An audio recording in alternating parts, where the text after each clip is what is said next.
Hey everyone, welcome back to Spiritual Essence. I know a lot of stuff is being filmed on my phone right now, but during the week I don't really have a lot of time to film. It's either sleep or work. So if I got some time before work like I do now, I'm going to be filming on my phone. So if you're wondering why, that's why. This one is actually not a spiritual story time. It's actually a real video. So we are going to be talking a little bit about knowledge in the astral realms. Now, the astral realm, if you don't know what it is the spirit world. A world that exists on a different plane than the physical one, where, we can physically touch things. And, of course, it's where all kinds of beings live, like demons, angels, human spirits, and subhumans, which I'll get into in a later video. Now, I like to say that the astral realm is the best place to get knowledge about the world, about any question you want. The Akashic Records, for example, which is basically a spiritual library that records everything about this world and the universe and the people who live on it and every being that is. If there is any information, you can find it there. However, I've noticed a few things. When I've done my astral trips, and I've been practicing astral projection, I want to say for about 2 years now,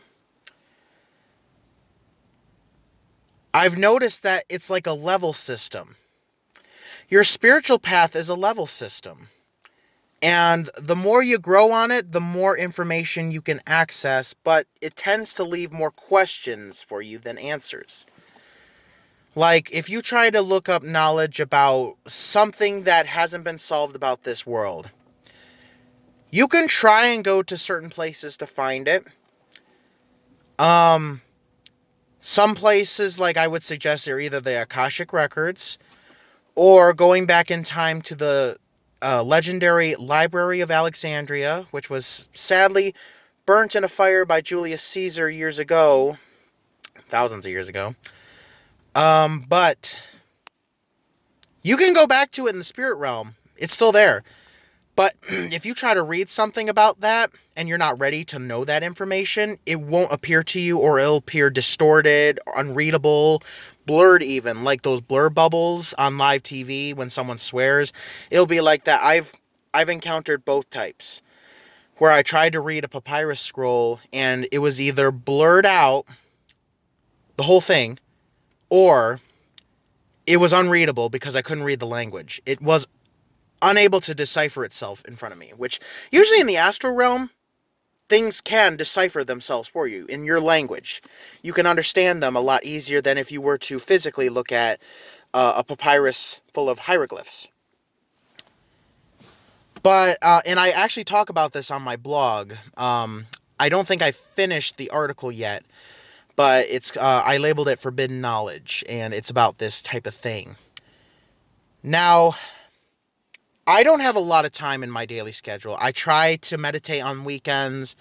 I try to do my spiritual stuff on the weekends or whenever I have time before work. But growing on your spiritual path takes a lot more effort than that. And it's something not a lot of people have a lot of time for nowadays.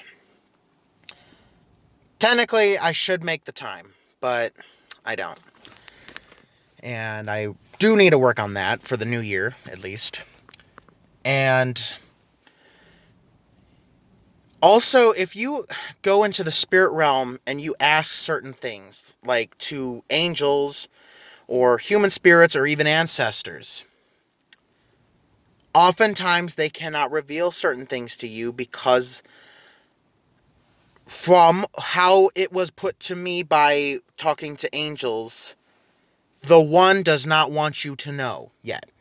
And I'm like, who is the one? And they didn't answer me, and I said, wait a minute. Are you talking about the supreme creator, the one who created, everything, essentially? And they said yes, and I'm like, oh, okay. Because I tried to ask some questions about the future, couldn't tell me. I tried to ask certain questions about decisions I'm making in my life, failed to tell me. I tried to ask certain questions about the past. Still, they were unable to tell me. And it made me angry, but after I thought about it, I'm like, we weren't meant to know everything in this life, I guess, and it takes effort to get knowledge. One must sacrifice everything in the pursuit of knowledge, or so a famous quote goes. And I kind of agree with that. But it's just like, that I do not know is like, how do you know when you're ready? How do you know? How many obstacles are you supposed to overcome before you reach this knowledge? Before you reach, like, the checkpoint in a video game. You know, you reach a certain checkpoint in video games and it automatically saves your data, and that's how you go through progress. I kind of have a feeling it's like that. And after you get through certain obstacles and you make it to a certain point in your life, that is when things will open up to you.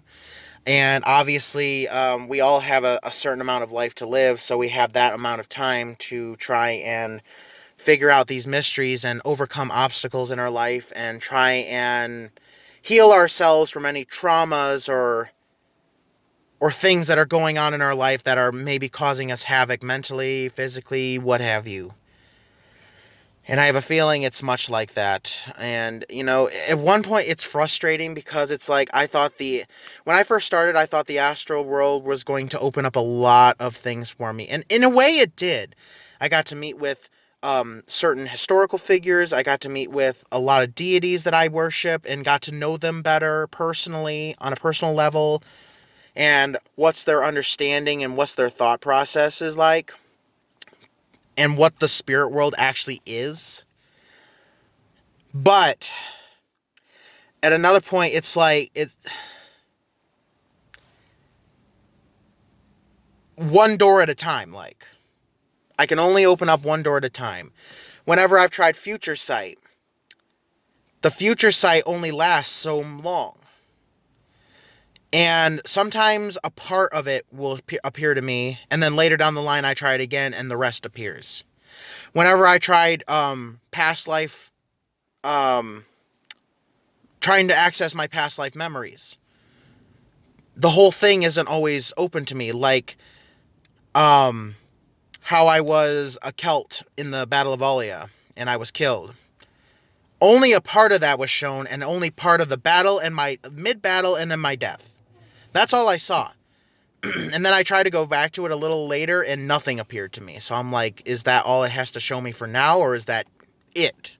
Was that the significance of it? Because I'm like, I'm pretty sure I lasted a lot longer than just a few moments. Not just in the battle, I mean in life, you know? So, I don't know. I try. I can't see all my past lives. It's like one step at a time. Sometimes I'll only see little specks, like maybe a place name, or maybe a certain area, or maybe just see images that kind of look familiar. So, it's very frustrating trying to get information out of the astral. That's why I call it forbidden knowledge, is because a lot of the times we're not meant to know the knowledge that we really, really want to know, because just because you really want to know it doesn't mean that you should, or you're ready for it yet. So, if I do uncover that knowledge, I would definitely love to share it with you guys and, you know, tell you about my experiences about that. And if you guys have any experiences, any of you astral projectors out there who've had similar experiences, please put it down in the comments. I would love to hear your stories, and I'm sure other people watching this video would also love to hear it too, and kind of inspire some people. Thank you so much for watching. Please subscribe to my channel. Don't forget to hit the bell button so you don't miss any of my future videos. Check out my Twitter and my Substack at Hyperion St. Lawrence. And, have a blessed spiritual path, and I hope all forbidden knowledge eventually becomes open to you.